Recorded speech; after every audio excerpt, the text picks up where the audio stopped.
Oscar's joined us. Yeah, Oscar wanted to say hello.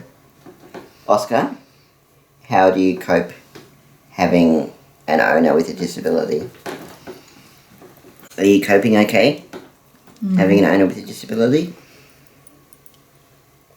He's not responding, so hopefully that doesn't mean he's not coping.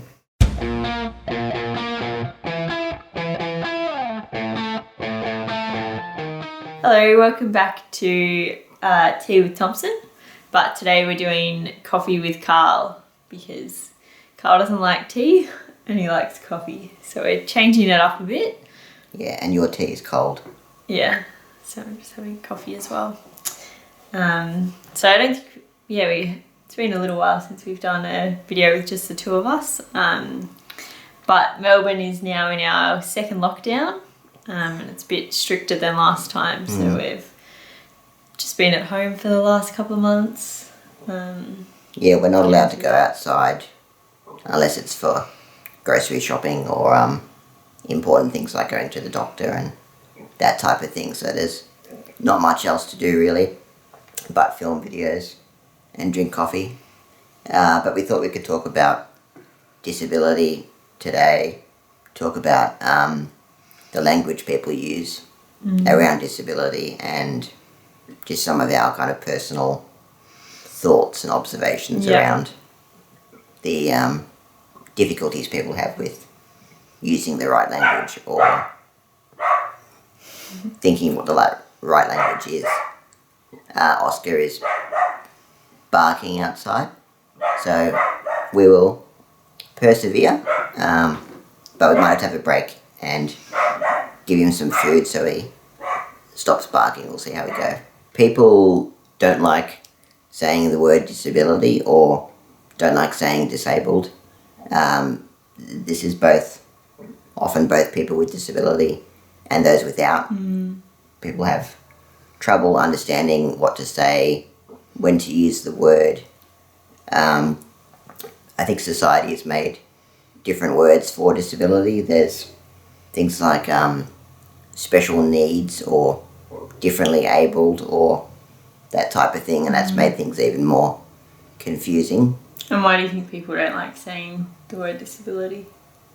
I think people don't like saying the word disability because they inherently think it's a bad thing, and then they think if they say it, then it's them being insulting or rude or something like that. But it's almost that people feel like it's an insult. Yeah, when I think my view anyway is that, you know, if someone's got a disability, that's kind of a characteristic of them, so there's no real kind of value judgment on that. You know, it doesn't mean that they're good or bad. It's just something that is the way it is. Yeah. And in Australia, you know, the most common term we use is we say people with disability or people with disability, that type of thing. We don't often say disabled person, but I know in the UK they often say disabled person, and there's a whole argument about person first language and that type of thing. And I don't think we've got time to really go into all of that, but I think the main thing is it's really personal choice what language people use. So Carl, what are some words that people say to you or avoid saying around you because of your disability? Well, the one that I think is the most funny is people often don't like saying walk. So, you know, rather than saying, let's go for a walk, people awkwardly say things like, oh, let's go for a roll. Or, you know, do you want to roll over this way and have a chat? Or Zoom over here. Yeah, Zoom that over was here. Before Zoom became used worldwide for Yeah. video calls. Before I was using video conferencing, yeah, people would say, oh, Zoom over here and have a chat with me. And I think it's weird. Yeah, it's what we were saying before where people don't think that they can say the word walk because it's going to be offensive for people with disability who can't walk. Yeah, I think people almost would feel like they're rubbing it in Carl's face that he can't walk or something. If he's, if they say, do you want to go for a walk? Maybe they think that they're pointing out that Carl can't actually walk or something. Yeah, but it's not offensive to me because, I know that I can't walk. I've kind of never been able to walk, so it's not something that's offensive or triggering to me. I suppose we were thinking about it before, and you were saying that maybe some people who have an acquired disability who maybe until recently they could walk, they might be a little bit more upset by people saying, oh, let's go for a walk when they can't. But yeah, we're not really sure, just sort of talking about Carl's situation. Yeah, of course. But I think in that instance you could say something instead of walk, but you say something that's just a bit more general. Yeah, a bit more natural. Like you could say, do you want to go for a wander? Yeah, go for a wander, or what's another example? Or even a stroll. Come over here. Come over here. Don't have to say Zoom over here. You can just say come here, or you could just say, oh, do you want to go to the shops? Yeah. And say, do you want to go for a walk to the shops? Yeah. I think if it's something you're not comfortable saying, there's much more natural ways of not using the word walk without replacing it with something that you would never ever say in any other situation. Yeah, and I think the same would be true for other people with disability as well. I was trying to think about it. If someone has a vision impairment, maybe they're blind, and someone says, oh, let's have a look at this together. I'm sure the person with a vision impairment won't be offended when they say look, or, let's go over and, see this art exhibition. I'm sure they're not going to be offended that they can't actually see because the word see and the word walk are so general that they're not necessarily being offensive to people with disability. So how do you feel like when I say let's go for a walk? How do I feel? Yeah. Well, it depends what the weather's like. If it's cold, I don't want to go for a walk. Or if what it's if I too hot. said let's go for a roll? If you said to me let's go for a roll, I'd probably think you're being rude to me and trying to make fun of me or something like that. And what if it wasn't me that said it? If it wasn't you, I just think it would be a bit weird because, walking is such a universal expression. It's I'm not going to be offended if someone... And it would probably, I'm guessing, be more memorable for you if someone says, let's go for a roll. Yeah. You're going to remember that more, and it's going to stand out more than if they just said, let's go for a walk. Yeah, and it's going to stand out in a bad way, I suppose. Yeah. It's more memorable in a bad way because you can tell that they're obviously thinking that, kind of it's othering and making me different and making me feel less able than if someone just said, let's go for a walk. And we've been going on about that for a lot, but there are other examples of this type of thing as well. And just on that same walk topic, I know that some people do say that they drove somewhere using their wheelchair, and I think if someone says that, then you would, if they said that they drove here in their wheelchair, you would use the word drove for them because that's obviously what they like to refer to using their wheelchair as. Yeah, and I suppose, that's a good point. Like, the general rule is just try and work out what the person would prefer, and then base it off that, But don't go too far out of the way to try not to be offensive when it's something general like, the term walk. Other examples of the ways people act around people with disabilities. People often meet me for the first time and they don't quite know how to greet me. I can't shake hands very well because my hand doesn't really open up very well. So it would be, this is how Carl would shake hands. I would need to... You need to kind of really... Renew his wrist really get in there. Wow. So that's... So most people would not do that. Yeah, I'd be a little bit concerned if someone I'd never met kind of grabbed my hand in that way. And, you know, very, very rarely do people do really patronising things like pat me on the head or something like that. But you can often tell people a little bit unsure if they should try and shake my hand or not. Yeah, what was the next thing we were going to talk about? No, don't do that. No, well, I mean, I suppose you're allowed to do that because you're my girlfriend, but if someone else did that, that would be a bit weird.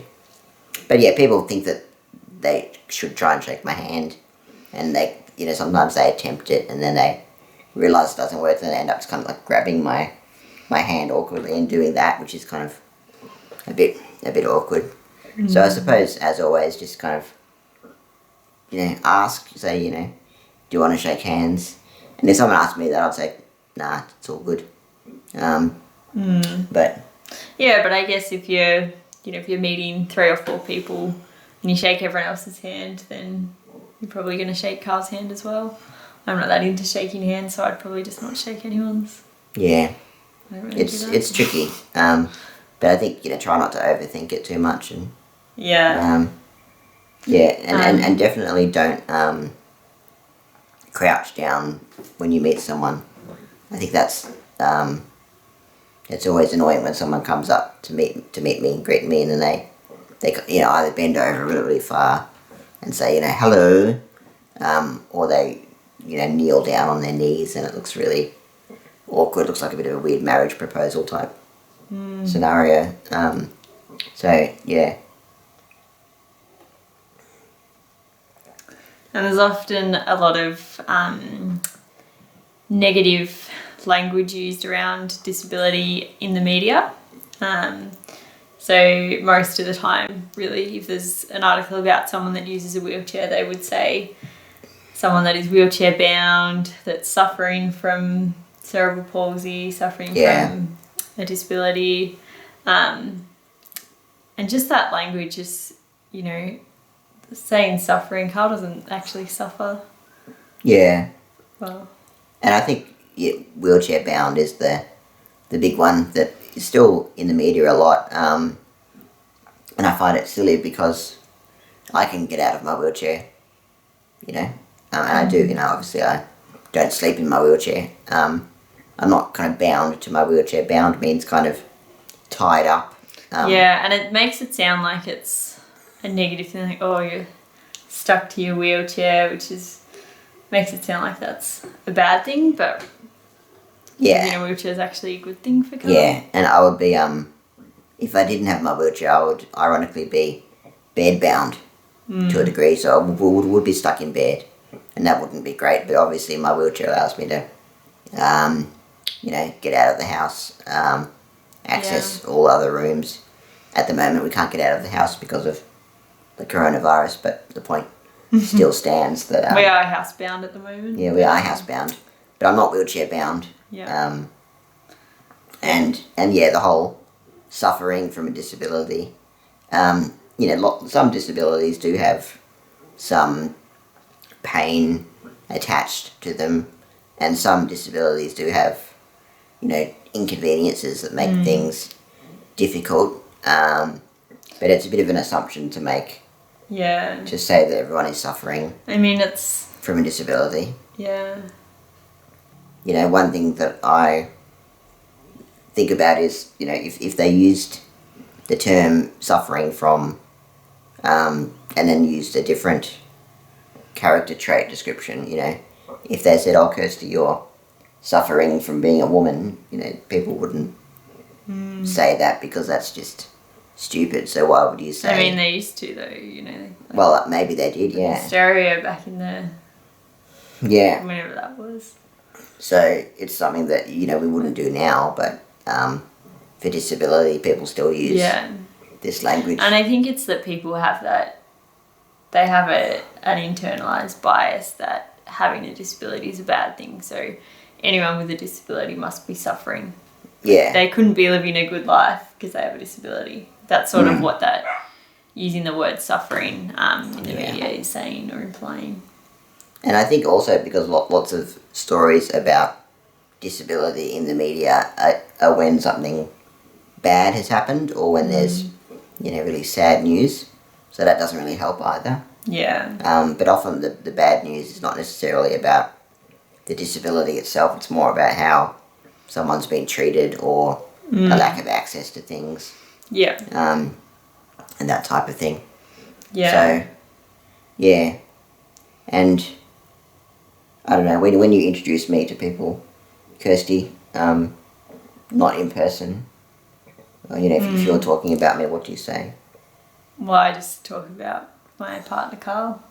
I don't really mention that Carl has a disability or that he uses a wheelchair, unless it's actually relevant to the conversation. So you don't say, "Hi everyone, I've got a disabled boyfriend." No, I've never said that. Oh. And it's not that I'm ashamed that Carl has a disability. It's just that I'm not going to bring it up every 5 minutes when it's not relevant. I suppose you only mention it if it's relevant. Yeah. Like maybe if we're going to a restaurant and we're calling up and you might say, do you have wheelchair access? Yeah. Yeah.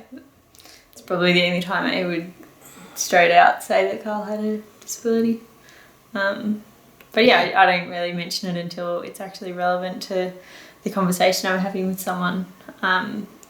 Like that I might be telling them about an experience that we had where there was, no ramps or something. So then obviously I say that Carl uses a wheelchair. We couldn't get into this building, so we had to go around the back or, whatever the story is. But I don't mention it until it is something that's relevant to that situation. Yeah. Another term that we often hear is using the word cope to talk about someone with a disability. So it might be, for example, someone asking me, how do I cope having a boyfriend that uses a wheelchair? So, that straight away is implying that it must be a negative and a hard thing to have a boyfriend that uses a wheelchair. And I think just slightly changing that word, so saying, like, how does it feel having a boyfriend that uses a wheelchair, or how do you find having a boyfriend that uses a wheelchair? It's opening it up to, it could be positives or negatives, but it's not that person straight away putting in their assumptions that it's negative. Yeah, it's less of a loaded term. And it's, coming from a place of actually asking a question rather than assuming it's bad. So Oscar was making lots of noise outside, so we brought him in. He can join us and talk about disability politics and language with us. The other word that we hear a lot is carer. So in Australia, a carer is technically someone who looks after a person with disability, normally unpaid. Yeah. So it could be a parent or a guardian of a person with disability. Could also be like a young carer, so someone looking after their parents with disability or brother or sister or something like that. But lots of disability support workers call themselves carers or get called carers. And that's not, lots of people don't like that because they're not actually a carer in that they might be doing the same type of work, but they're getting paid for it. And I think, carers do lots of unpaid, assistance that they need recognition for. And so they don't like it when paid support workers are called carers. And I think also, for me anyway, I don't identify at all as being Carl's carer. Yeah. But I think some people could assume I was his carer. Yeah, and I think... And yeah, even if I was, I think I'm his girlfriend first, like... Yeah, and I think also, for my parents, they would say that I am their son, Hope. And I would say that they're my parents. I wouldn't say that they were my carers. I mean, I might at one point in time, but not, that wouldn't be the first word that I used to describe them. And I don't think they would describe themselves as carers either, even when I wasn't having any support from external personal support people or agency workers or that type of thing. And I think, I'm making an assumption, but I think they would have first, identified as your parents. Yeah. And the carer part would be secondary to that. Yeah.